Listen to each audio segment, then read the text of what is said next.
Mr. Bond, you defy all my attempts to plan an amusing death for you. You're not a sportsman, Mr. Bond. Why did you break off the encounter with my pet python? I discovered he had a crush on me. Jaws.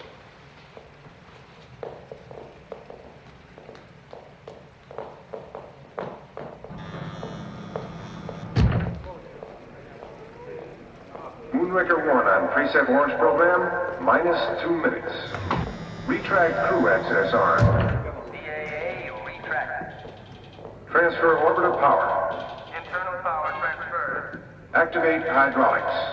Hydraulics activated. Activate auxiliary power unit. APU activated. LH2 replenish. Status confirmed. Pressurize MPS helium tanks. Helium flight pressure confirmed. What exactly are you up to here, Drax? And why the orchids? The curse of a civilization. It was neither war nor pestilence that wiped out the race who built the great city lying around us. It was their reverence for this lovely flower. Because long-term exposure to its pollen caused sterility. Correct, Mr. Bond. As you discovered, I have improved upon sterility. Those same seeds now yield death. Not, of course, to animals or plant life. One must preserve the balance of nature. Moonraker launch program, now commencing. -20 seconds. SRB gimbal profile. Hello and welcome to Still Watch the Sky for May 2025. I'm Robert Reinecke. I'm Natal Morel. I'm Cody Lang. Every month we explore the lesser discussed science fiction movies of the past. Some famous, some obscure, some good, some bad, all which we believe will create interesting conversations. That brings us to this month's film, 1979's Moonraker, the 11th James Bond film and the 4th starring Roger Moore. Cody picked this month's film, so he's going to give our listeners a short synopsis and some key facts, and then we will kick off our discussion. So take it away, Cody. Moonraker, 1979, directed by Louis Gilbert. Tagline, where all the other Bonds end, this one begins. That doesn't make sense.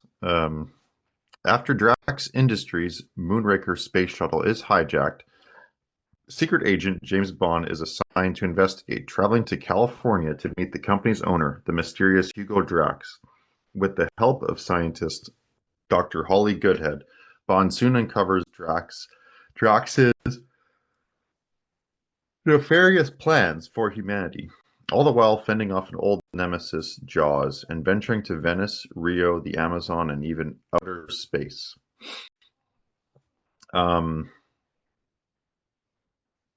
Okay, I don't know any of these actors, aside from Roger Moore, so I'm not even going to list them. But I know Lois Child. She's appeared in a few things. okay, Lois Chiles as Richard Dr. Holly Keogh. Goodhead, Richard Keogh as Jaws, who I think Lois was also, Maxwell, Bernard Lee, Desmond Llewellyn. yeah, Lois Maxwell as Mrs. Moneypenny, Desmond Llewellyn as Q, sure. I'm just going to stop there. So, Lonsdale, we should mention. Yep. He is villain. Michael Lonsdale is Hugo Drax, yep, and Richard Kyle is Jaws. I already said that, yep.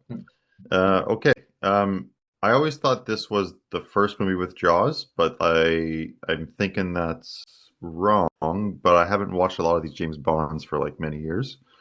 His first movie is The Spy Who Loved Me. Mm-hmm. Really? The one that immediately takes place before this one. Right. Okay. Yeah. Okay. All right. Well, I'll just kick it off. Yeah, that's Moonraker. I don't know if it needs a big introduction. It's a Bond movie. Yeah, I would say a lot of Bond movies, not a lot, but maybe like a third could be, just because of the gadgets and maybe like the bad guys' tech, could be considered science fiction. This one is the only one that I would really think of it, and that's just because it ends up in space, and there's like a space battle and spaceship, etc. No, I mean, they do have some things in space and you only live twice. They do? And Diamonds Are Forever. They do? Yeah. Okay. He's taking the diamonds so he can make a satellite to blow up things all over the world. All right. Well, obviously I'm not a Bond head anymore, but You only live twice there. They're capturing space capsules. yeah, that's like my favorite Bond as well. I forget that. Okay. Anyway, Moonraker. I don't know if this is based off of a novel by Ian Fleming. Do you guys know? It It is is, but It it's is. very loosely based. Okay. almost nothing to do with it. Yeah. Oh, that's too bad. Yeah, so I was gonna say and this is not, I don't know if this is interesting, but my brother's a school teacher, so he gets his summers off. And I think one summer he read all the Fleming novels. I think it was like 2 summers ago. So I'm wondering if what he thought of this one. But um, I guess I'm not surprised it deviates from the novels. I, like most people, would assume that this is made directly in response to Star Wars. I think But you would assume correctly. Yep. yeah, but it doesn't really have that feel until like the last 20 minutes, I would say. The first part of it is like any other Bond film where he's globetrotting, he's going to different places, um, and doing like the normal Bond stuff. I will say overall, I don't really like the Roger Moore Bond films as much as like the Sean Connery ones, and I don't really like the Pierce Brosnan ones, but I don't mind the Dalton ones, but that just could be because of like the time period that, yeah, it was made in the 80s, so just feels like an 80s action movie, which I like, but um, I'm assuming all of us had seen this before, right? Hmm. I had not, but Oh, Oh, right, yeah, I had seen parts of it before. So, right.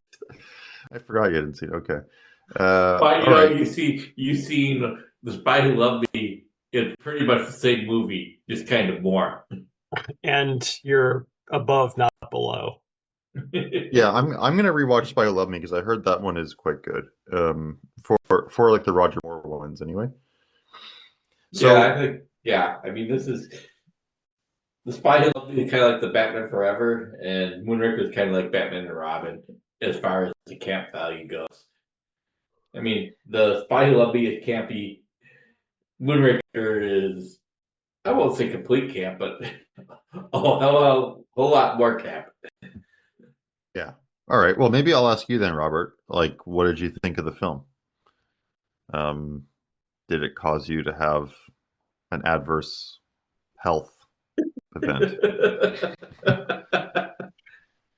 No, it did not, but Sorry, too it soon. could have. Too soon, Cody. But Sorry. I watched it after my adverse health effect. Are we going to edit that out of the podcast? We'll see. Yeah, But we can bleep it. We can it bleep it it out. was just a nice light entertainment, and I liked it. I mean, it definitely has all the Bond tropes in it. I don't know which ones they left off. I suppose the one thing about it is, Dalton or Connery would find the first woman that gets killed off by the villain and then vow revenge. I have never get the impression that Roger Moore gives a damn about anybody. He's not avenging anybody. Like, oh, time to get laid. Mhm. And it's kind Yeah, of, that is true. Like he has always a very nonchalant um, attitude and way of going about things. I mean, maybe a little bit in For Your Eyes Only, but that would be about it. But the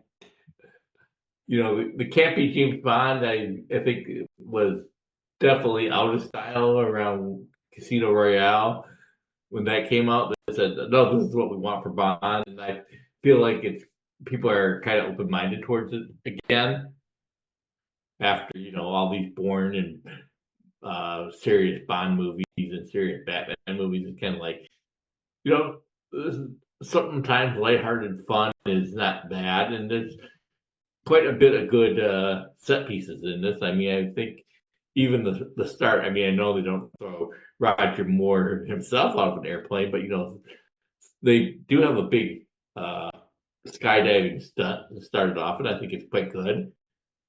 Yeah, that's where I Um, wanted to sort of mention that these films are fun because I just feel like it's almost like you're watching a documentary. Like you're seeing these really dangerous things happen on film. Yeah, it's clearly stunt doubles. Like there's a part in the first scene in the skydiving thing where like it's supposed to be Jaws, but it looks nothing like really nothing like it. and you can see Roger Moore clearly in front of a rear projection screen. Yeah, but Yeah. it's still pretty cool to watch. Hmm. Um, like I really don't think like aside from the Tom Cruise films, like I don't think a lot of these films are doing this anymore. Like not that I blame them, like maybe it's not worth the risk, but um, especially given that there are like still accidents on films, like the Yeah. Rust thing Mhm. is pretty sad and um like I don't think anyone should die, you know, for a film. But it is pretty crazy to see what they did here. I'm trying to think of other films at this time that would have done a similar stunt. I really can't think of one. Like even Star Wars, which this is trying to not rip off, but this is in terms of Yeah. marketing, it's trying to capture some of it. Like Star Wars has no stunts like this, like not even close. Like No. Hmm. Raiders of the Lost Ark, I think, are probably the closest you get. yeah, which will be 2 years or 1 year or whatever, I can't remember. Yeah. But yeah, that one is yeah, like that's the one I was thinking like, okay, that's the one that would be around the time where I thought, okay, that's a film that would have pretty cool stunts that are real. Yeah. I Um, mean, some of the mountain climbing movies, like the Iger Sanction, and that at least look like they could potentially be dangerous. yeah.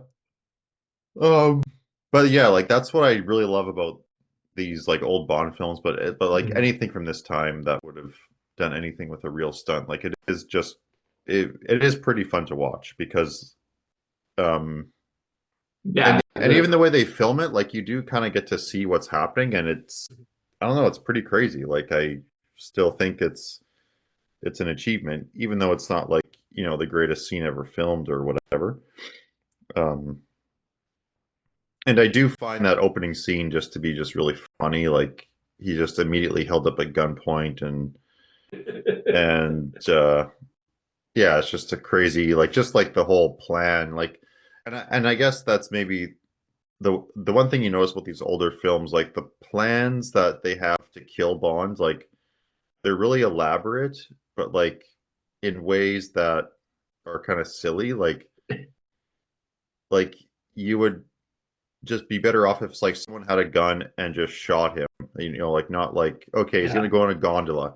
Okay, let's get this guy who's really big and noticeable and and wears like pleated pants and he's gonna bite the thing or he's gonna climb on the thing and then kill him with his bare hands. Like why not just like get a bazooka and shoot the gondola or something? Yeah. Or like, oh man, well, we spent all this money on the orthodontry for Jaws Yeah. that he kind of really has to kill him with his jaws. Yeah, and yeah, like it's just yeah, there is this like there is this thing and like and that's where like and I'm not even sure if it's campy at this point, but it's just like it's almost like weird movie logic where we can't be too realistic and on some points, but then other points we are. Mhm. Um, and I do think that the later Bonds kind of got rid of that, which is probably good. It's kind of more fun to watch like a realistic situation where like he's getting shot at and he has to get out of that type of scenario. Although I'm completely blanking on most of the Brosnan films, I don't remember how those ones played out. I just remember in general not Well, liking them, but yeah. I mean, it's kind of like I got up to the world is not enough, and I said, okay, I was good. I actually find the more I mean, more is pretty literally like winking at the camera as he's going through his cases. That ain't taking himself so seriously at all. I would Mhm. say. yeah, which is fine. Like that's obviously the decision they're going with, and he's having fun with it. But he does, and I don't know much about the actor. Like I don't know much about him and how he thought of being James Bond, but he does seem to be very in this film. really like tired, like kind of like I don't think he cares about it. And I know that a lot of actors have said like they don't like playing Bond after a while. Like I remember Daniel Craig really didn't like it.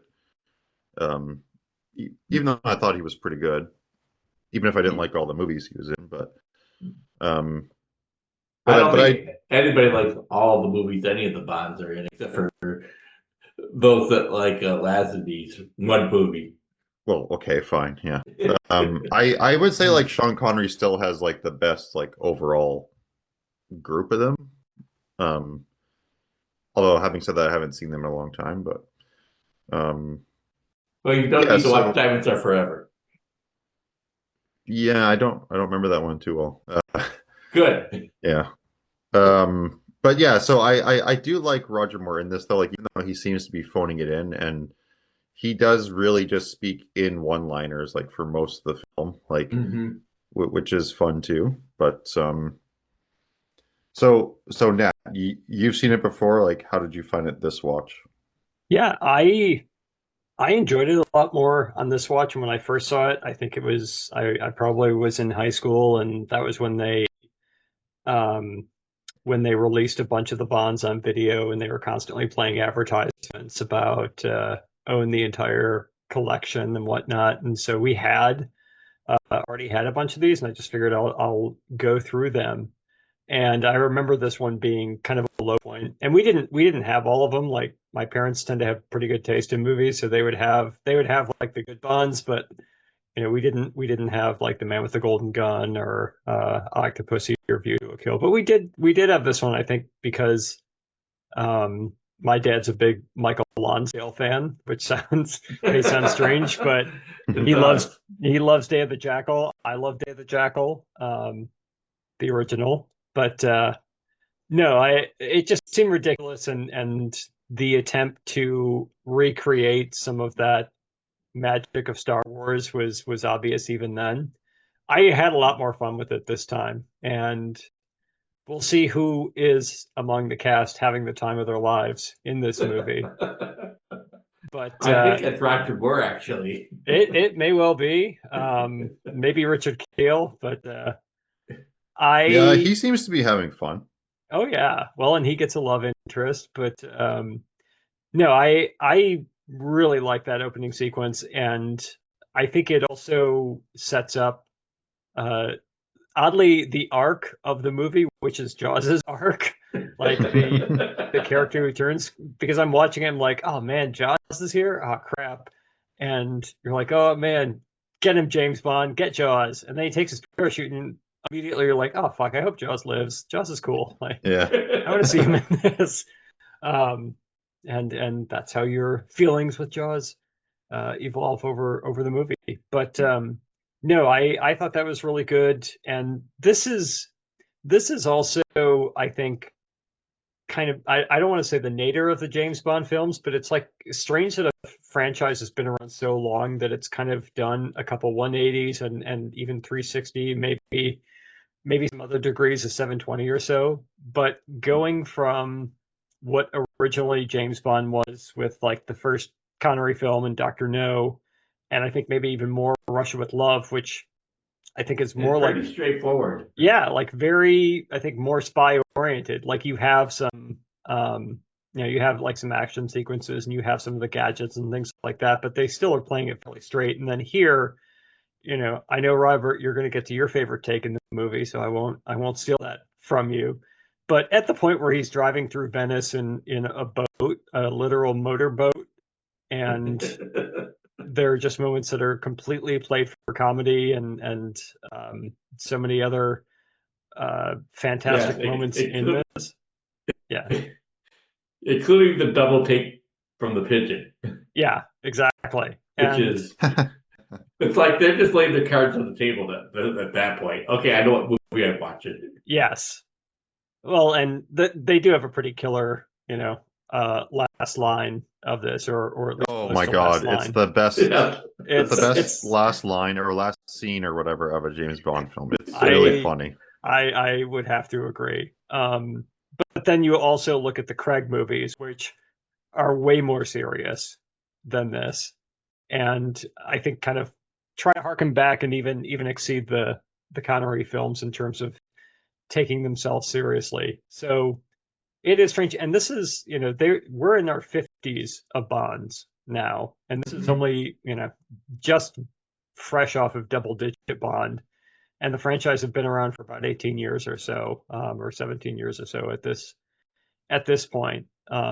So I think there definitely is a very light spirit to it, and I think it actually does a really good job of balancing some of those things and having good action sequences or cool action sequences sort of peppered throughout. I still, for the life of me, cannot figure out why the hell James Bond is going to the places he's going. Yeah, the like little section. yeah, like that's where like I'm always lost in a James Bond film, like except for the newer ones. Like I'm always lost. Like, okay, he's going here now, but it's like, why is he going here? Like Yeah. he's chasing something to find out what, like to find out something. I don't know. Yeah, and it's not like they hide who the bad guy is. And it becomes like a formula onto itself. Like there's not even consideration towards why he is there. It's okay, we want to get sweeping shots of like Rio. We want to do something that's, a location that's in high contrast to the location we were just in, so we can show like variety. And I think they do a really good job of showcasing like each of the locations where they are taking I think that's one of the joys of a Bond film is the travelogue aspect. Yeah, exactly. Oh, of course, yeah. But it's like okay, our real priority here, the only reason that we are here is because we want to shoot the location. And so I don't think it even matters, and I think the script's even written to, not even provide or make much sense of like why he's there. It's just like, okay, you just know that he's fighting, he's going to fight somebody's going to, bad guy's going to show up, he's going to find something that he needs to move forward to the next. Let's just get on with it. We don't need to dwell on plot. And honestly, like where we live in a pretty plot heavy world, it's kind of refreshing.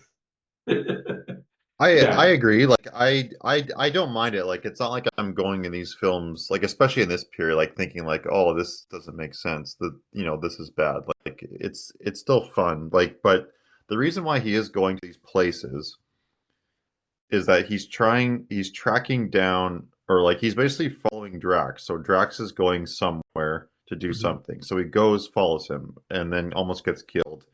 And then, oh, he's going here now. So, and then eventually it becomes about, okay, he's getting this special poison thing from the Amazon jungle or whatever in Brazil, so he can use that to create like a mass poison bomb and then bomb the Earth with it when he's in space. But yeah, it is kind of like a weird plot device to sort of, go all these different places. Like, but yeah, like whatever. I don't really care. I did read though that the reason why they did these things in less in space is because they, for whatever reason, they had a lower budget, or they ran out of money or something. But the budget to me seems pretty high for this time. Like 34 million in the 70s would be like, that's a lot of money. Like I think. Well, you can take a look at the product placement list in the credits, and you figure out where they get a lot of money. Well, and it notes that it was twice as much or over twice as much as the previous one, The Spy Who Loved Me. Yeah. And it made a lot of money too, which is good. Yeah. But like they still were trying to like cut corners, like, oh, we can't be having too much space stuff, so we have to go to this location most likely, right? Which I don't feel like I was like I didn't feel like it was like cutting corners or anything. Like I just thought they were doing their typical Bond formula of he has to go to like 3 places that are somewhat and he ends up in the villain's lair. Just this time the villain's lair is in space. Yeah. But like back to like the assassination attempts, like there is some like the other one that's pretty dumb is like when he's in that lair where it's kind of like inside of a cave and there's all these hot chicks. And then like all of a sudden the rock he's standing on gets like tilted upwards to like at like a 60 degree. He falls in the water. Then a huge snake drop Oh to the yeah. water. It's Oh, like yes. why not just have like why not one of the hawk girls have like a submachine gun and shoots him? Like because like you're depending on him standing on this rock that is like a trap, right? Hmm. And unless Yeah. they're all traps and they all can flip, sideways at any moment. Yeah. But And, yeah, and like those things kind of stand out. but these death things too. I mean, it's the same thing with the travel log. It's like, we're not even going to bother with why couldn't they just shoot them. It's what are No, some no, I clever know, ways but that we can do these deaths, like the centrifuge death. Like, yeah, that to That me one's though actually is pretty good. less. Yeah, but that's less like silly, like because that's basically like a guy like going in there and like fucking it up, like because like you already tricked Bond. Oh, why don't you try this centrifuge thing? Okay, and then the guy in like the Japanese outfit goes and like cranks up the speed. Um, but like this like rock sliding into the water and then a huge snake coming in, it's just a bit. It's like very like it's a very specific set of sequences that you're counting on happening. mhm. Um, but yeah, and I don't remember the other Roger Moores if they were that like kind of silly like that. They, Like I they remember had thinking, moments. yeah, I'm sure they did. Like the one I remember the most is the Man with the Golden Gun, and then my main problem with that one is that it's just a little boring. Um, Mhm. Whereas at least this one, there's a lot Which of is the variety. one that he runs across the backs of alligators. That's Live and Let Die. Okay. Yeah. Yeah, anyway. But yeah, like I still yeah, like it's fun to criticize and poke at it, but it's not boring. Like Well, and um these are things we remember too, right? yeah. Like Yeah. we're talking about them right now, as opposed to, oh, you remember the time when that guy just shot Bond? Yeah, exactly. Yeah. But there was like a feeling of like, especially when I remember watching From Russia with Love, like I remember thinking like, oh, that was a cool, like kind of down to earth Bond movie. Yeah, like a lot of it was in close quarters. Hmm. I did like that feeling, but yeah, it's not that I'm against this one. Yeah. And Like at least Rock. this one, I remember it more than the other ones that I've Mhm. seen of Roger Moore's. So Yeah. Well, that's I mean, good. Yeah. just to the fact that you have Robert Shaw versus Richard Keel, and one of them is actually believable as a real person, Yeah. as a match for Connery. But yeah. So I don't know if Roger. I could imagine Roger Moore punching on anybody. Yeah. Yeah, and that's maybe why they went this way because it doesn't like he does not do action like he's not great at it. He would do the karate chop. Yeah, that's about it. Yeah. Maybe a judo flip. That's about all the action you get out of Roger Moore besides his one-liners, and we get to see his acting versus a fake bull constrictor too. Yeah, yeah, that's true. Yeah. Which I haven't seen acting like that since I saw Martin Landau in Ed Wood. It's Um, not a realistic snake, but well, good enough.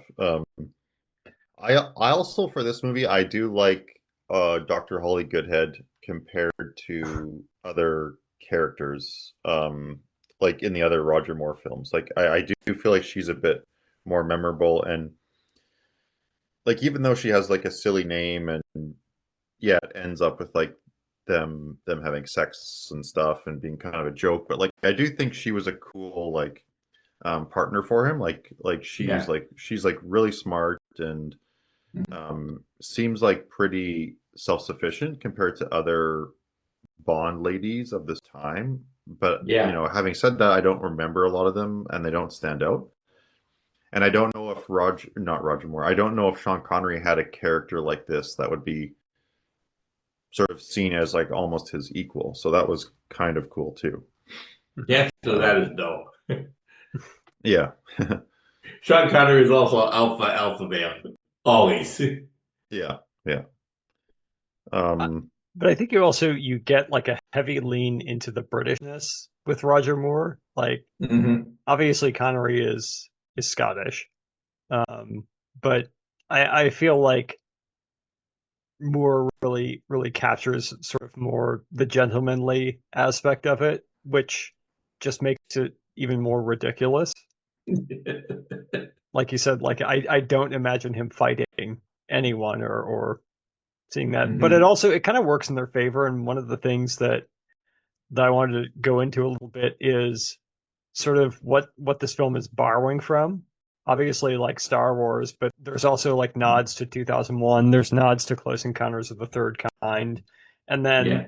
like I feel that they must have had the Jerry Anderson special effects house doing some of the work for them. mhm. and um and I say too, like the martial arts movies of like the 60s and 70s too, where basically now you can have a tiny guy who's able to take on people who are like 7 feet tall or whatever. Hmm. Um, and there's even like an entire sequence where he's fighting. I don't know what the term would be for the martial art, but you know the the Japanese are so henchmen who attacks him in the museum. Hmm. And I even feel that they tapped into some of the space shuttle fever of the time because I feel that they at least knew who Sally Ride and Judy Resnick were, Hmm. and kind of found ways to incorporate some of the scientific sparks into uh, Hollywood. Hmm. Yeah, and and also kind of borrowing from itself, like you know, obviously they bring back Jaws in this one, which I don't think, do they bring back henchmen? I mean, they'll Um, so there's Generally those not. two there, but yeah, but there's those two guys. Remember in like the earlier ones with Sean Connery, like those two guys that would hold hands. That Who are was those in guys? Diamonds Are Forever. that's Diamonds Are Forever, and I don't think they come back because they get blown up. Uh, Okay, so so like they're not brought back ever. Nope. I don't think Okay, so. okay. I thought they were in two movies. All right. Now there's the Southern Sheriff, which is not a henchman that shows up in uh, Live and Let Die and Man with the I Golden Gun, right. which is weird too, because I thought when I first saw that, I thought that was a reference to Smokey and the Bandit, but Yeah, so did I. it's before Smokey and the Bandit though. Yeah, Yes. it's tricky. It's tricky. So it's like it's predicting like Burt Reynolds, And but Jack Gleason, yeah. yeah. Um, but I don't know if they ever. I mean, they bring back Blofeld multiple times, but yeah, this is the first time I think that they have like a recurring bad guy. They bring back Shirley Bassey Hmm. to sing the theme. Hmm. Um, It's yeah. also kind of a farewell to a certain way. I didn't think it was Bernard Lee's last film. Yep. And I think, is this Lois Maxwell's last one as well? I think she lasted a little longer. Okay. I think it wasn't until Timothy Dalton that she left, but I I don't think it's his Ken Adams last film, but I feel it's like the last time that Ken Adams really got to do what Ken Adams does Yep. And in a Bond film. it's also Lewis Gilbert who did um, You Only Live Twice and um, the one before this, Spy Who Loved Me. Hmm. Hmm. Um, And Scott Glenn was editing, I believe. Is it Scott Glenn? Well, John Glenn. John I Glenn. Yeah. I do know that like they have a tradition of like so like the editor of like previous films would become like the director of the next one or like maybe the next one after. So I don't know if if this director was an editor on previous films, but um He definitely directed some. Mhm. right, yeah. Yeah. And of course John Barry did the music. Hmm. And I quite like the score for it too, to tell you the truth. I mean, Where it'd been very easy to do a John Williams ripoff, but it's not. Mhm. Yeah, and it's also it's something where it definitely has the tropes of like James Bond down, but also when it's trying so hard to be a crowd pleaser, and I guess that worked. Like even the turn of Jaws, at least according to Wikipedia, is because there was a lot of fan mail for Jaws from The Spy Who Loved Me, and Really? kids wanted to see Jaws be a good guy. So that's why he becomes a good guy at the end of Yeah, the at least film. they wait till the third act though. Yeah, yeah. And they give him a fairly decent reason. Although the love story for Jaws is clearly played for a joke, but still, Oh yeah. Why? I guess she's so short. Yes. yes. Yeah. Doesn't say a word, and the music they play whenever they look at each other. Yeah, Mhm. of course. Yeah. But, um, I don't know what to make of Drax as a villain. I think Lonsdale's fine, but he's so obviously a villain so early Mhm. that I kind of wonder about that. I kind of feel that the California setting it doesn't really amount to much. It's like, oh, he has a French palatial palace in the California woods. Okay, that's about all we really get to know about him until the very end when he gets to give his speech. But he's so clearly a bad guy so early. Although I kind of wonder that they go shooting pheasants out there if that's a reference to rules of the game. I doubt it. I I like the shooting scene though because like that's a memorable scene. Like I remember watching that as a kid and thinking, oh, that was smart of Bond. He Murder misses the guy. the target and then like shoots the guy in the tree. That was pretty cool. That's got Yeah. to be some powerful chokes on that shotgun, though, to kill somebody that far. Yeah, You would think. maybe it was like one of those shotgun bullets where it's like what is it called? Where it's like not like a Like a buckshot, slug? but It's yeah, like, slug. Yeah, I doubt it. I don't know. Who cares? you'd be a hell of a shot if you'd be able to knock down pheasants with a slug. Yeah. There's Yeah. nothing much left of the pheasant. Um, and the scene where they let the dogs loose on the lady who Yes. sort of helps Bond is actually a pretty cool scene too. Hmm. It's pretty effective. I like the whole California scene actually. I do too, and I think this kind of does know what it wants to be, and I think it has a lot of these things down and it covers them very well. One thing though I do have an issue with is that we don't really get much time with Drax, and even when Jaws kind of takes center stage, it feels like it's later in the movie because you have the other henchman, who I guess Aikido Mhm. is the martial Mhm. art. Yeah, he's cool. But he's cool, but there's a lot of time wasted with him, and it's like we have. I know it's a long movie, like all the Bond films are pretty long, but there's too many henchmen in here. Like, stick to the formula of having your bad guy and his main henchman, and I I mean, would, Josh could have been the henchman right off the bat, I suppose.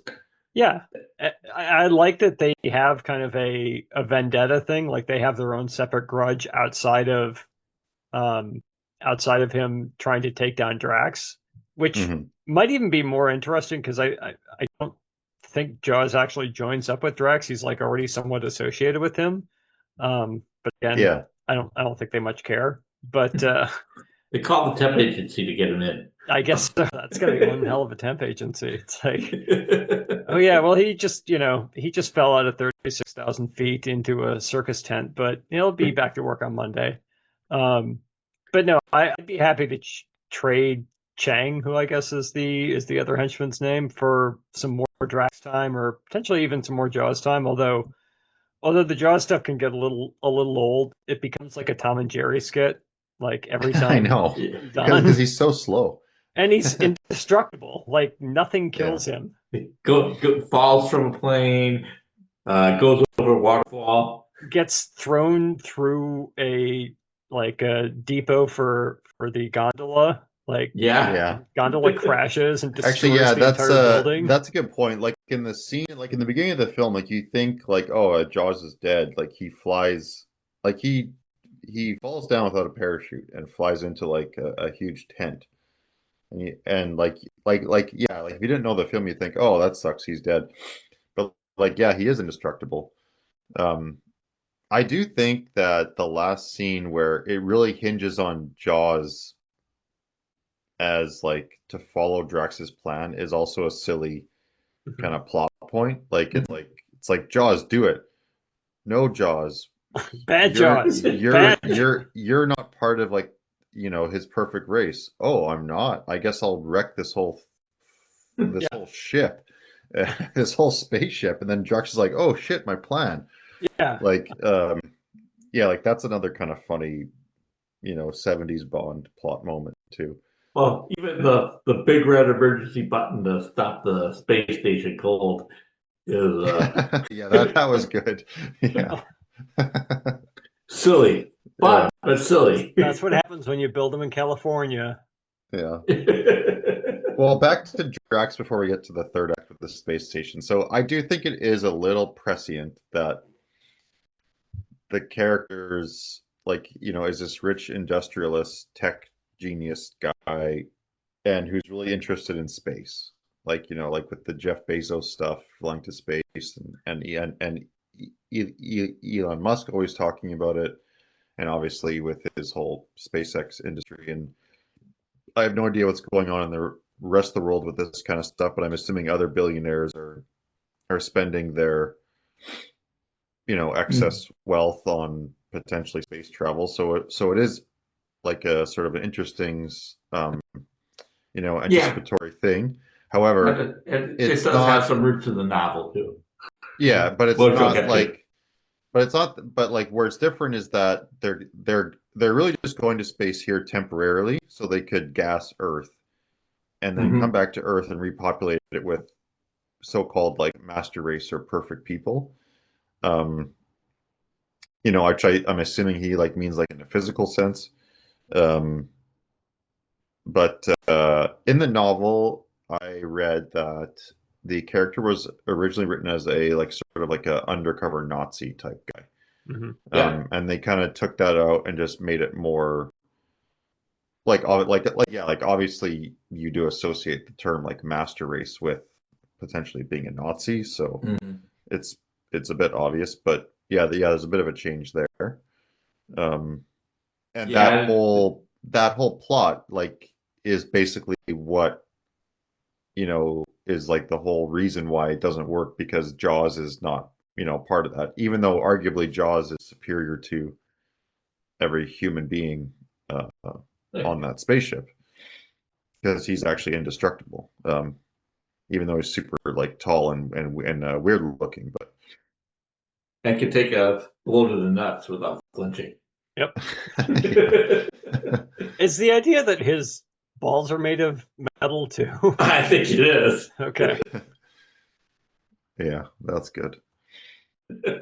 That's What's also funny, like, is that and I also read this, is that the story from the film differed so much from the novel that they were able to novelize the film. Yes. Call it James Bond and Moonraker, and sell it as a completely separate, title. So like that just shows you like how different. The stories are. The book famously never leaves England. Oh, really? Okay, yeah, interesting. And James Bond and Moonraker famously has a cover of James Bond in a spacesuit in space with no helmet, because you want to make sure if you're buying a book by its cover that it has a picture of James Bond on there, even if that means his death in that situation. I do like the posters for the movie, though. I do too. Yeah. Yeah, I mean, I do agree that I feel like Drax is kind of very underwritten, and they had source material that I don't know if any of the Ian Fleming novels are deep, but I think there was more you could do with Drax than what they do here, which he's just kind of a megalomaniac, and that's it. I think they do. I think the idea of like incinerating them with the rocket blast is in the novel. I think you're right. It's been a while, but I think you're correct on that. Yeah, which also I think is that actually makes sense. That is a good death trap. Yeah. Until they escape, then it's not. But as I recall from the novel, that the first thing they do is the MI6 says Bond teach Drax a lesson because he cheat at the club at He's- cards. Yeah, cheating at bridge. Like, Like a heathen. yeah, only a Nazi would cheat at bridge. So. But I mean, I feel like they kind of have it, they allude to it every now and then when he Drax refers to it as a game that he's playing with Bond that Bond refuses to play along with. Mm-hmm. But I feel that it's an idea, but it's never really developed. And it's kind of like there's no real relationship between Drax and Bond, and I feel that that's kind of missing, and that's something that the better Bond films can manage to accomplish to at least a certain extent. Yeah. I think that's also something that's kind of in the Roger Moore Bonds is that there isn't really much of a face-off between Moore and the bad guys. And Yeah. there's not really like really good moments between them. Even maybe the best is oddly The Man with the Golden Gun, but that's also kind of carried by Christopher Lee. But but he also has the best, like some of the best actors as the villains, like Christopher Lee, and I really like Michael Lonsdale and Yaphet Kotto. Like, and is Christopher Walken. Yeah. I forget who's Octopussy, but that's the one with Grace Jones, That's too. Jordan. Is it Richard Jordan? Maybe. I forget who is in For Your Eyes Only. Mm-hmm. But yeah, they're all pretty good, and they're all, none of them are total jokes. No Charles Gray as Blofeld. I like Charles Gray. Or Joe Don Baker in Living Daylights, at least partly. Yeah. And then he comes back as a good guy in Goldeneye. Yeah. All right. Do you guys want to talk about the final space battle scene, which I think it looks pretty good. Yeah, I think it was pretty good too. I do want to talk about a couple of things leading up to the space battle. Okay. Because I feel like all the Bond films, well, all the Bond films are fairly dated, and you can tell when they were made fairly easily. But I kind of feel like you can nail Moonraker down to that 2-year period pretty easily. Yep. Because I mean, I do like the use of Closely Encounters of the Third Kind theme. Mm-hmm. Yeah, it's a password, and I kind of feel like I don't remember what's her name. Was it Catherine DeFleur? After Bond makes a conquest, that you kind of see that she kind of has like these muffs around her ears with her hair. I kind of feel like they say, "Oh, this is Bond betting Princess Leia." Mm-hmm. Oh, okay. I did not pick up on that. Interesting. But I mean, that's really about it for about 90% of the film, or well, not 90% for the first hour and a half. I do feel like the Jungle Lair kind of reminded me a bit of the Yavin Temple from Star Wars itself. But then we get to space, Mm-hmm. which is kind of the big push of it. Yeah, space is fun. I mean, it feels like very much like a Bond film there, and like, oh, here's the troop of Space Marines arriving. So I thought that was fun too. I wasn't quite expecting that on this. Well, I was, but I wasn't expecting it by anything that the film had set up. Now, I don't. Go ahead. Sir, no, please go ahead. I don't want to jump into Robert Reinecke, Godless Man of Science, too early in this episode, but are the lasers in this better representations of lasers than in Star Wars? I think the laser beams, like when they shoot, look better. Okay. I think the sound's worse. The sound is worse, but sound is worse. The special effects. It's impressive. They spent a lot of money, but the special effects are worse too. But they're also faster too, right? Like it's kind of like they're traveling at a more appropriate speed than the Star Wars lasers, right? Like you can't really. Yeah, they're traveling very fast. Yeah, like you can dodge a Star Wars laser. You couldn't dodge a Moonraker laser. No. Okay, good. And the villains can sometimes shoot straight in a Bond film. That's true. That's true. I just like when the Space Marines are attacking and there's just like this like really silly looking battle of like all these guys in like jetpacks Hmm. and they're just like slowly shooting at each other in space. It just seems like a dumb idea to fight that way. Like you think like, oh, we should fly our ship and then dock on the station, then inside we'll fight, which is also dumb because you don't want to like blow holes and then kill everyone. Um, but yeah, like just the like just the scene, like the wide shot, like I think it looks cool. I think it's like it's a bit dumb, but like it does look cool when like you have that wide shot of everyone shooting at each other in space, outside the space station. Like that was a cool looking Yeah, moment. it feels like it's of a place with those underwater battles that have showed up in Bond movies before. So this is like, okay, we're in suits because they're in a environment not suited for people. So Mhm. Yeah, and I can't tell like how they really did it. Like I can't tell if it's a matte painting of the spaceship and then they have guys on wires with like their costumes or something. Like I can't really tell like how they were doing it, but it does look really cool. it does actually. Not necessarily exciting, but it's a Yeah, no, cool. like it's not exciting because the way it's shot is pretty bland compared to like a Star Wars action sequence, which is, like Mhm. edited quite well and in this like it's just a wide shot of like guys shooting at each other and um yeah, it's not as Some dynamic as people like get the fight hit. scenes Mhm. in Star Wars, but it is cool just to see these sets. Like I think the guys that made the sets for Bonds in this period were like were like pretty good at it. Like they are fun things to look at and film. Hmm. Yeah, even the mission control set they have for Drax is fun to look at. And the meeting room kind of launch area where they're going to incinerate Bond, fun to look at. It's Ken Adams. They sleep with Yeah. the master.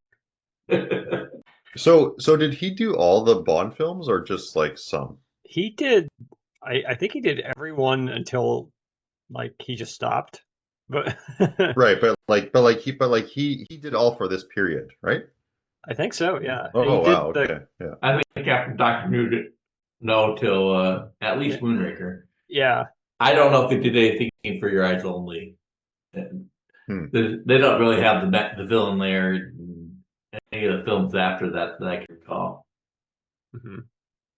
Let me see. And also probably should call out that some other notable films that he worked on. He did The War Room for Doctor Strangelove, Mm. Yeah, of and course. Yeah, that's where I kind of remember him from. Yeah. mhm, yeah. What's Oh, his I guess. last one you have pulled up on? What's his last Bond film? Oh, he did not, or he did Doctor No. He did not do From Russia with Love, because he was working on Doctor Strangelove. Okay, that's a good But excuse. yep, and I guess he turned down the opportunity to do 2001. But it's interesting that What? he had this opportunity, but for a movie that is referenced in this movie. Yeah. But he did Goldfinger, Thunderball, Only Love Twice, Diamonds Are Forever, and then did the Super Tanker for Spy Who Loved Me. Mm. Um, Adam claims it was lit by Stanley Kubrick in secret. Okay. His last Bond film was Moonraker. Um, but he also did the Ipcris File, Funeral in Berlin, Goodbye, Mr. Chips, Sleuth, Adam's Family Values, Madness of King George, Pennies from Heaven.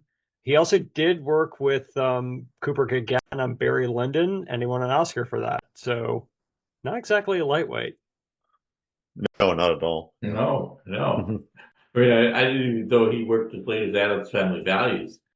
Yeah, and died in 2016 at the age of 95. Good for him. Yeah.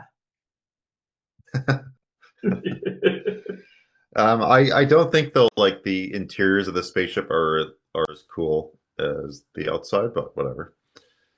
Um, Yeah, perhaps not. I mean, I think that the master control area is not bad, but I would mhm. agree that everywhere else is kind of okay. We go up these stairs and down these narrow corridors, and that's it. Hmm.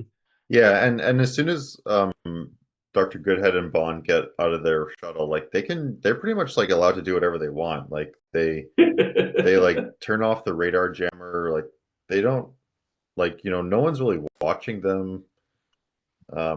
Which I guess like yeah, they thought they would be dead by now, but still it's kind of funny. Well, I was Yeah, gonna Jackson security kind of sucks. I was going to bring up, and I couldn't think of a name for the segment, but Cody Lang, cybersecurity hero. Like, what would be the typical sort of security, cyber or otherwise, that you would see on a craft of this type? Like in the 70s? Let's say today. I have no idea. Like Okay, then the yeah. 70s. Like in the 70s, like I can't even answer. Like I'm trying to take it a bit seriously, but like I have no idea. Like I just I assume want you a would have password like to a log into the no, but like controls. I assume like on a spaceship you would have like a camera system with security guards watching it, right? Hmm. Um, I don't know what it was like back then. Like, cybersecurity wasn't really anything back then, to be honest. Like they didn't really have networks back then. They had like experimental networks between universities and like government sites, but I don't think even like the idea of hacking was like over the internet, like from somewhere across the world hacking into your system in the US. I don't think that was like even a possibility or like understood because like Hmm. there's no like there's no way to get from place to place. How Um, about making the tones on the keypad play an easily recognizable tune? Now, uh, sure, yeah. I will say in Drax's defense, I don't think it was ever intended anyone who was not in his operation to be coming aboard. So I don't know if he would need to be especially suspicious or have No, security it's on true. high Yeah, alert. like that's what I was saying. Like I think they thought they had incinerated Bond and Holly, Yeah, right? So like when they arrive, it's like Who yeah, can no get one's here? watching him. yeah. But yeah, like the plan is pretty funny. Like you're like spending a bunch of money to make a space station so that you could gas Earth and then fly back to Earth, you know? Hmm. Whereas like maybe again, too much logic. Maybe create a bunker on Earth, gas it, and then when you think it's good, leave your bunker. And Or then you or How can about an underwater city on Earth? or or just buy under an island. Like you or don't have a ton maybe of people on the ship. You can just buy an island and have everyone bang there. And yeah. that hasn't worked out too much for people in the past decade or so, but I'm assuming that everyone is of age on Drax's ship, so he could have done that. Yeah, like I do think like the plan would have been cooler if it was like actually about like colonizing a planet. Um, but then like Mhm. how would you? But then like but then like why does Bond care then? Like or why does the government care? Okay, someone's going to colonize a planet. Who cares? Like we have Earth still, right? Hmm. So yeah, I do think like you do have to bring it back to destroying Earth and causing a bunch of harm. Um, It's very much like Sky Captain of the World Tomorrow with the Ark ship that they have there. Hmm. oh right, yes, I remember you mentioned that in our text chain. Yeah. Oh yeah. It's Well, I also will say that, talk about security, it's not like I feel like there's lots of security in the International Space Station. Like now you mean? Yeah. No, there probably is. Like I'm sure if we flew in there, we couldn't just walk around and start flipping switches. I'm sure of that, but, first of all, we'd have to fly there.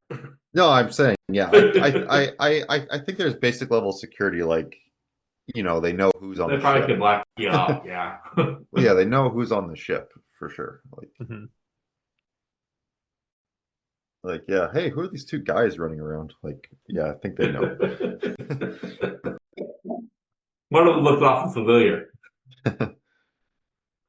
Actually, both of them look awful familiar. So I really don't understand that Dr. Goodhead was supposed to be a CIA agent. So why isn't she just working with Bond? Well, no, but isn't she?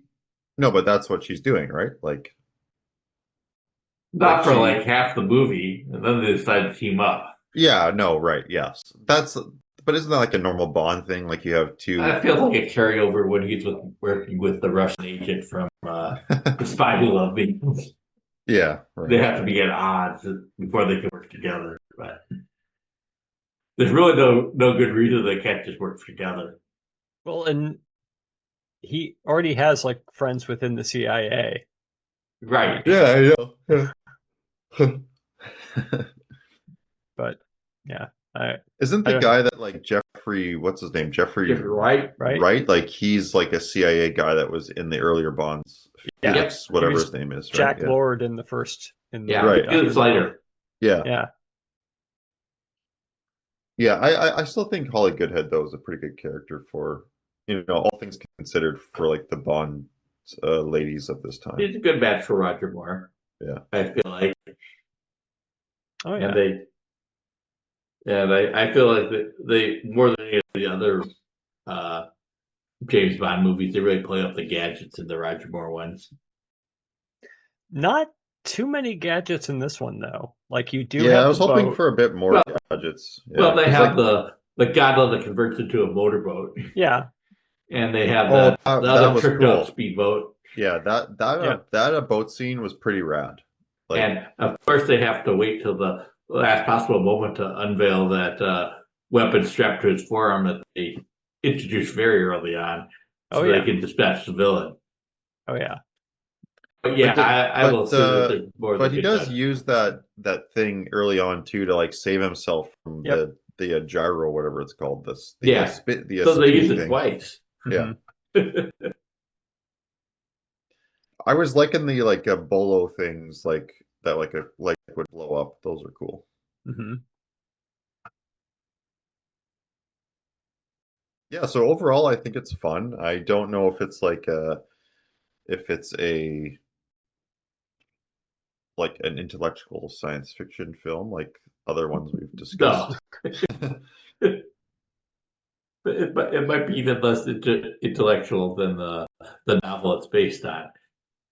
But it is Yeah. fun, and it's certainly an example of camping film, and being knowingly campy. But I feel that the audience is in on it too. Yeah, for whatever reason this time around I was just really enjoying the action sequences. I thought it was just so cool to see like real stunts again, and Hmm. I do think that at this time there wasn't much competition, but now with like Mission Impossible, Mm-hmm. I would say John Wick too, I would say. yeah, but like Mission Impossible, I do think that it is kind of at this point as good, if not some ways better than the Bonds in terms of stunts at least. Yeah, Yeah, And action yeah, sequences. And if you want to count, although I don't really think a lot of this is real stunts, Fast and Furious is kind of like a sort of like Bond film with, I don't hmm know, cars. Tourette's or whatever, like just like a very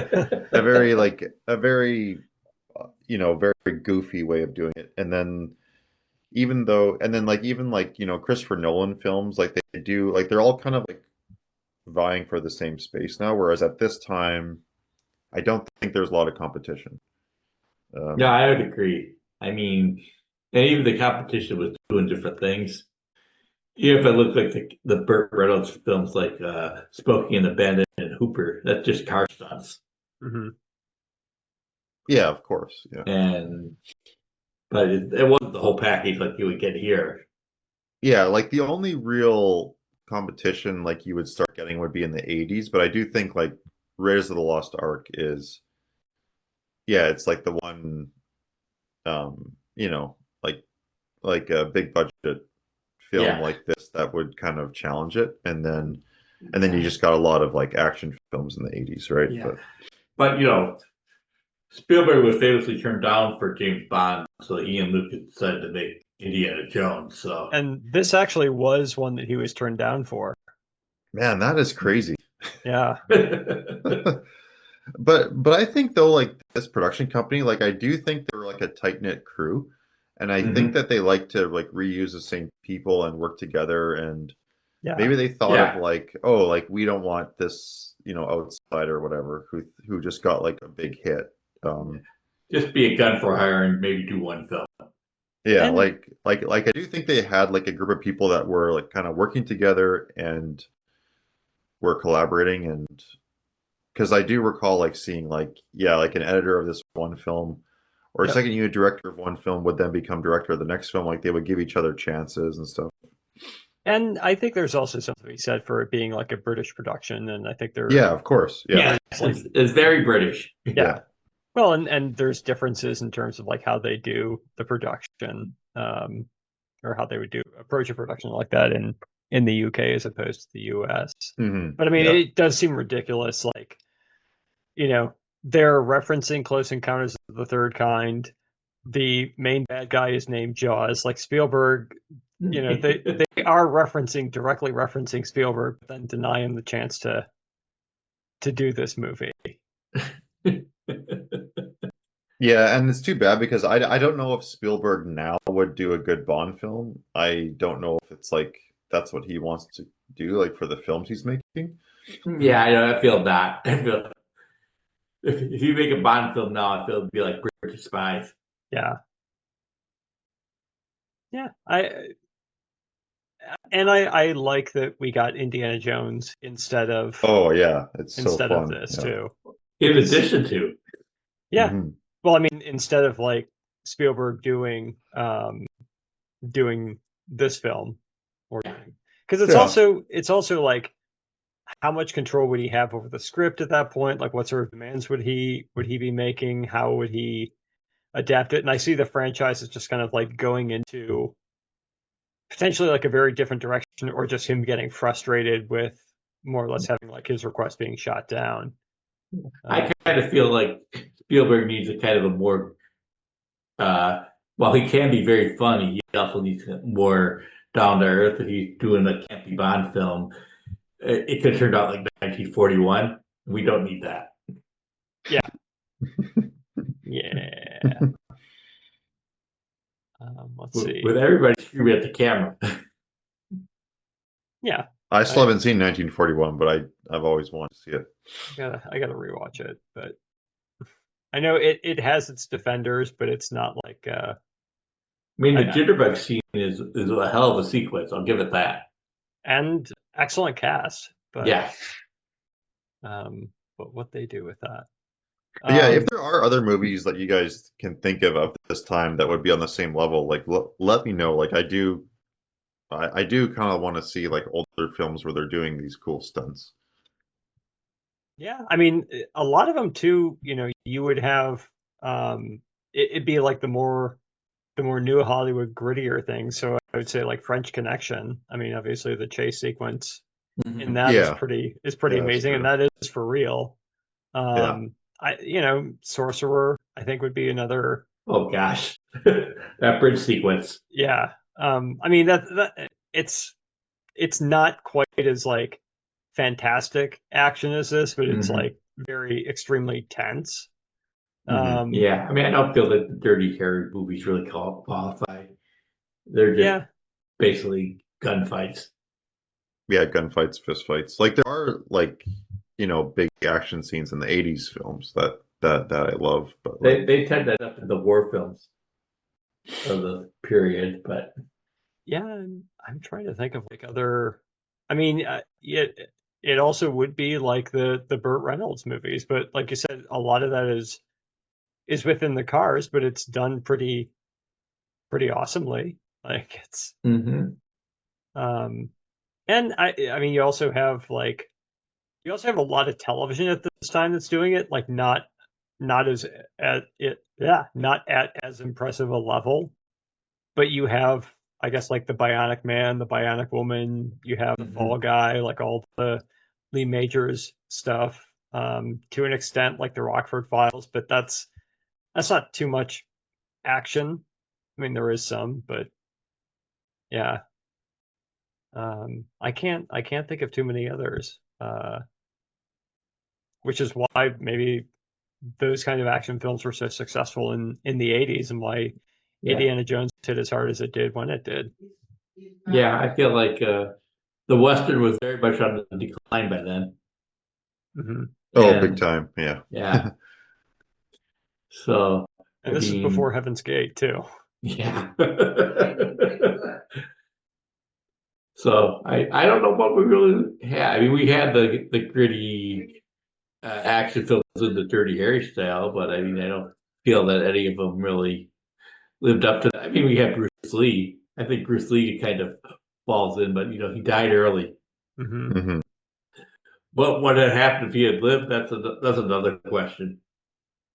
Hmm. Um, but yeah, I kind of think this is kind of like I mean, so much of Hollywood become dominated by action in the '80s, really, and heck, post George Miller um, Yeah.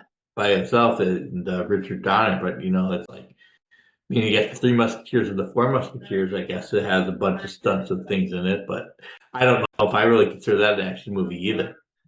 I mean, that Yeah, may be in, those Lester ones are not. I wouldn't say they're on this level of like stunts and action. they're not, but they're also probably like the closest in overall tone. Like something that is very lighthearted and has like a lot of comedy to it. It has like a lot of adventure and uh Actually, you're right. Yeah. swashbuckling. But yeah, to the extent of like the stunts, I don't recall anything that's as impressive as this. I think it leans more into the humor of it. But yeah, So, what's the Christopher Walken one? Is that the one before or after this? after I Like think that's the two or last three one. after, yeah, Two Yeah, or last one three from after? There's like three after this? Roger there's Moore a did a ton of he did James like Bonds. seven, and Sean Connery did seven if you count um, Never Never Say Say Never Never Again. Again. Which Yeah. I Yeah. do.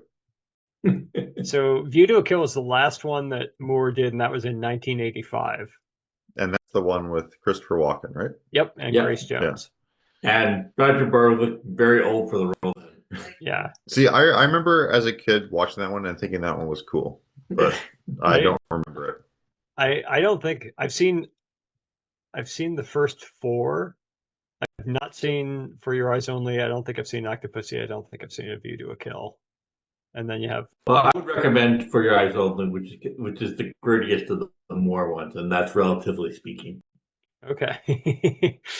Yeah. And I think that's the one that also is, yeah, directed by John Glenn, who was the editor for this one. Then Glenn would Hmm. go on to direct the next three and then the two Daltons. I like Living Daylights, although the plot doesn't make a whole hell of a lot of sense, but I like it. I mean, That that's one, And that one I forget. Yeah. and was the last one that he made that Dalton made License to Kill. License to Kill, which is very much an '80s action film. Hmm. Yeah, that one I like. Yeah. Actually, which is the one with the lady who plays like the cello? That's the Living Daylights. Daylights. Okay, so that's the one I'm confusing with. Okay, yes, that one I remember. Yes, that one I don't mind. Yeah, that Livia There's skiing Diablo. in yeah, there's skiing in that one, right? Yep. Yeah, okay. There's also using the cello case as a sled. Yeah, Yep. I remember that. That was cool. So yeah, those are the ones I remember. I like the Dalton ones, and I thought Dalton was a lot better than his films. But Hmm. Yeah, I feel the same with Pierce Brosnan. I thought Pierce Brosnan was good, just didn't have good films. yeah, To I work felt with. that it started off good and then got slowly worse. Yes. I mean, that also is kind of the case with all of them. Like, I would take the first three Connery Bonds over the last 3 or so, and Yeah. I would take the well, I can skip Quantum of Solace, but I'll take Casino Royale and Skyfall over Yeah. Spectre and No Time to Die, and Oh yeah, I don't like. Yeah. I don't I know if like this parts is of No like. Time to Die, but it's just too long. Yeah, yeah, I'm not sure if this is like a hot take, or whatever the term is, but I don't like the Craig films aside from Casino Royale. I like Skyfall a lot. I did not like that one. I do like the reverse that they end up in Bond's lair instead of the villain's lair at the end. Hmm. I don't like where it's like we have to talk or like go through Bond's psychology or his backstory. Like I just want him to go on cool missions. Well, that's fair. But that's kind of what Moonraker's meat and potatoes skill Yeah, set is. pretty much. All right, I know we don't want to go any longer in this, but I do have some questions about Jaws that I do. About his anatomy, or Well, first of all, I think Robert, his clothing is hilarious. his clothing is amazing, and I'd love to know the big and tall shops that he frequents and how he's able to find those in Rio. But how do the Jaws work? Like, it doesn't seem like they're especially effective. Every time he tries to use them to attack somebody, it never seems to work. He's just too dramatic about it. Well, they don't seem big enough to really make that much of an impact. And no matter how, I mean, if he wanted to, I mean, he could just rip somebody's jugular out with his regular teeth. well, yeah, and I don't care how big and thick these teeth are. Like, I imagine he doesn't have too much of like what a bite pressure or bite force. I wouldn't think so. I would not think he'd be able to chomp through wire cables. Yes. Okay. Well, good. I'm glad we had that one. Unless they're very, very, very sharp. But I don't see that. I see no evidence of that. Hmm. He'd I probably mean, be biting off his own tongue. yeah, and like, how is he able to chew food? Does he just do like an all liquid diet? Like, he has to have a lot of calories, I would imagine, for somebody of his size. One would think. And And activity. yeah, but it just seems like plates. Like, he basically has like what, 3 teeth with this thing, and he can barely open his mouth with it. So I don't think he has canines. I don't think he has molars. It's just like 2 front teeth. So he's not a carnivore. He's not an herbivore, given his teeth structure. What else is he doing except a liquid diet? You would think so. Yeah. Yeah, I don't see how he grinds up his food. And has he told Dolly about his metal balls? She seems too innocent to know about that at this point. I don't know. She dresses pretty provocatively. It's the ponytails, isn't Yes. it? I also Or there's pigtails, I should say. a bit of trivia behind this. So there is a Mandela effect with this movie, and I think I caught it too. But there are groups of people who remember Dolly originally having braces, Mm-hmm. where she does not have braces. I did not see the braces this time, but I do kind of remember her having them. I do remember that Mandela effect, Okay. which would be And a good thing, something that they have in common. yeah, it totally makes sense. And if I were to picture her prior to this movie, I would picture her having braces. Mm-hmm. But she never did. The actress says she never did, never wore them. And I'm wondering too if it's something like a VHS transfer issue. It could be, or just television transfer issue. 'Cause I'm sure a lot of people just saw it on regular, non-high definition TV.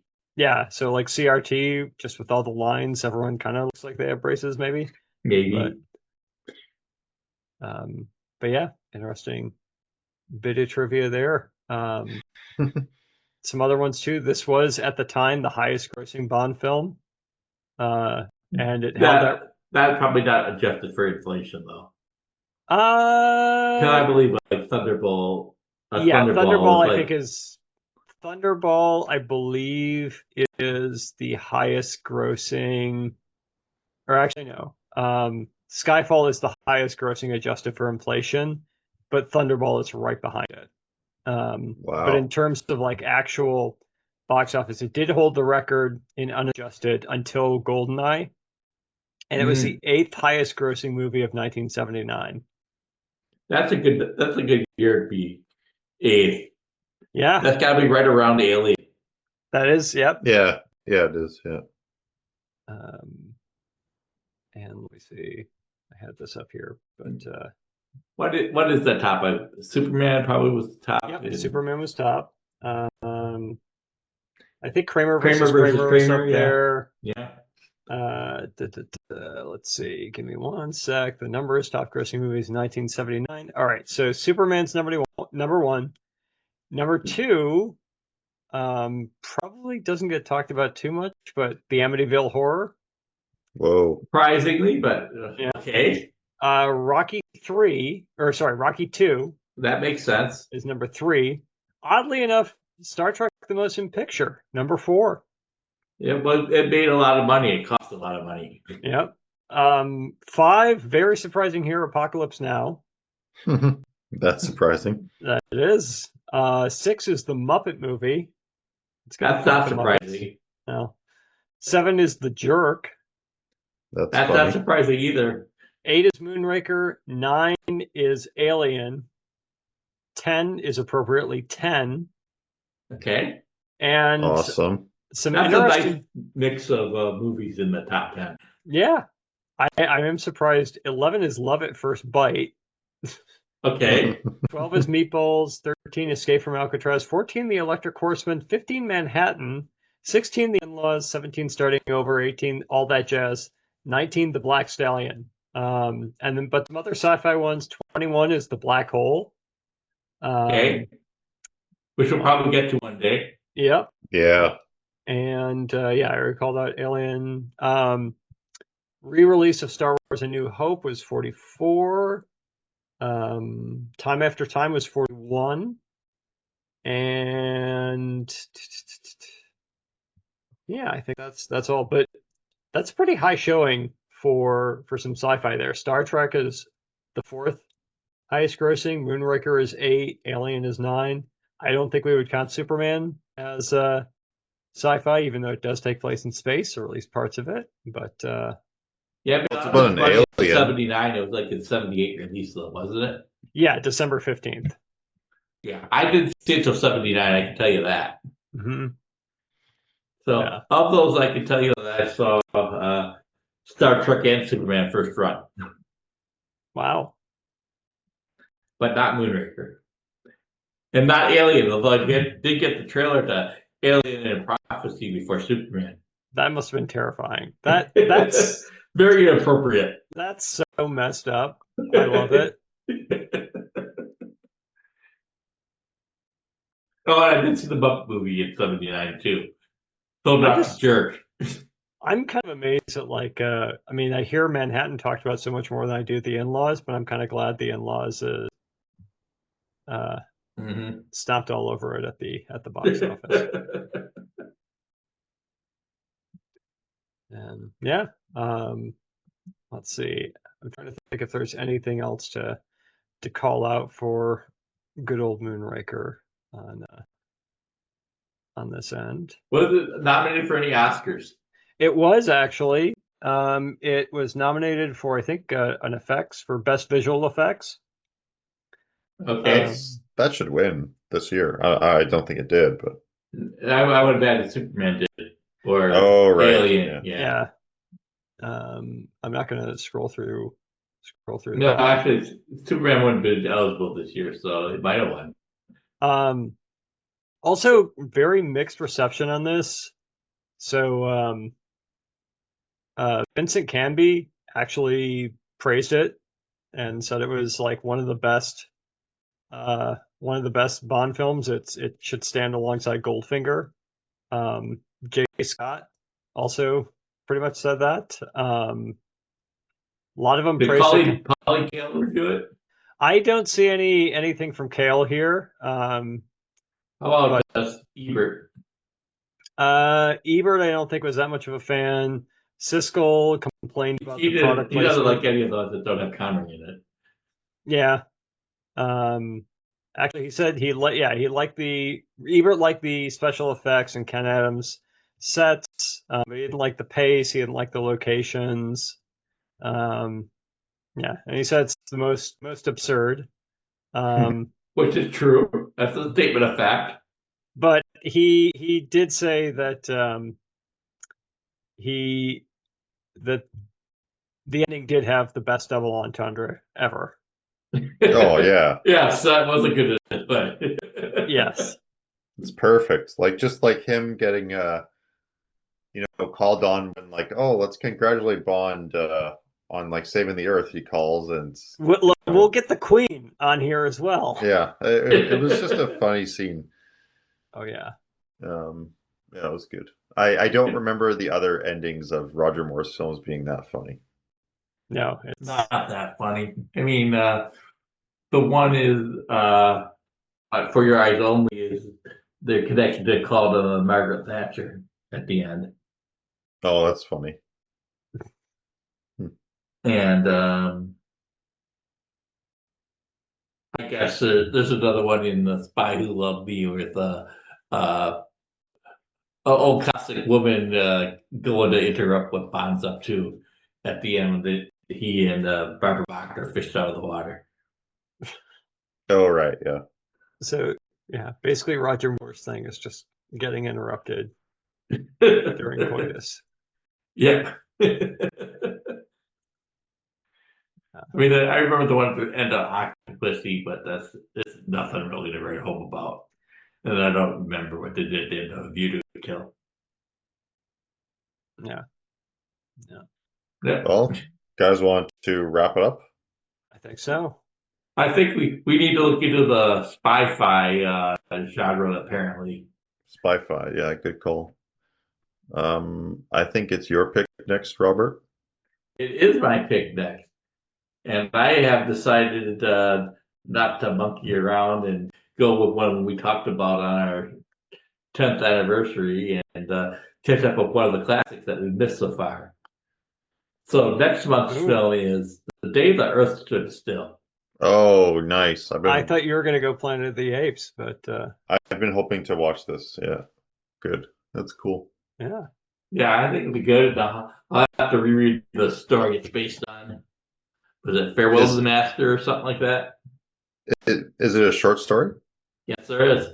Okay. We'll try to read it as well. I will try to locate that. So, but yeah, this was a fun episode. Mm-hmm. Yeah, I kind of want to rewatch the so-called good Roger Moore's now, just to compare, because I've honestly not seen them. Spy Who Loved Me, and I would recommend For Your Eyes Only. Yeah, so those are the ones I'm gonna try. Like I haven't probably watched them since like I was a teenager. So I like Live and Let Die, and you do get Yaphet Kotto is a pretty sweet bad guy. You get Jane Seymour, who gets my vote for at least most attractive Bond girl. Yeah. And The Spy Who Loved Me probably has the best vehicle. Yeah. The Lotus that turns into the submarine. Oh yeah, and Kurt Jurgens is the bad guy, and oh, I'm sorry. One more thing. And Barbara Bach. One more thing about Moonraker. In March 2004, rumors surfaced about a lost 1956 version of Moonraker by Orson Welles. Oh, the James Bond website repeated it on April Fool's Day in 2004 as a hoax. Supposedly, this recently discovered lost film consisted of 40 minutes of raw footage with Dirk Bogarde as Bond, Wells as Drax, and Peter Lorre as Drax's henchman. I would love to see that if it were true. But yeah, Peter Lorre. Yes. That would be good. Who do they have as Drax? Wells. Wells. Oh, Wells. Okay. Well, isn't that basically The Stranger? Yeah. Well, and I mean, he did play a Bond villain too. He was in Casino Royale, and that was not a good movie. That was not, but he does. He was not bad at it. Yeah, Man, Like- he would be a good Bond villain. Yeah. Yeah. Actually, Woody Allen was a good Bond villain in that too. The way they talk about it, Peter Sellers was a good Bond villain. Maybe. Maybe. Anyhow, that should wrap up this episode. If you have questions or comments, you can email us at skyespodcast@gmail.com or leave us a note on Facebook. Also, feel free to share a link on social media.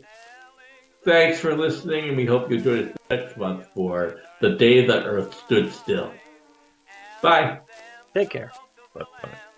When the moon was shining bright, it is courting in a plain, straightforward way, while now and then it wink at that old moon and say, love and old moon, just keep on shining. Your love and light won't find me pining. I like to see your silver lamp up in the sky. Then I can watch the love light in my baby's eyes. Keep a shining, love and old moon. You're no intruder. You must have seen some couples spoon. You've watched them millions, billions, trillions of times before. And if you stay awake tonight, you're going to see some more. So keep on shining, love and old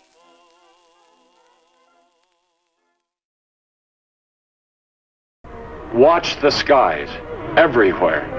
Keep looking. Keep watching the skies.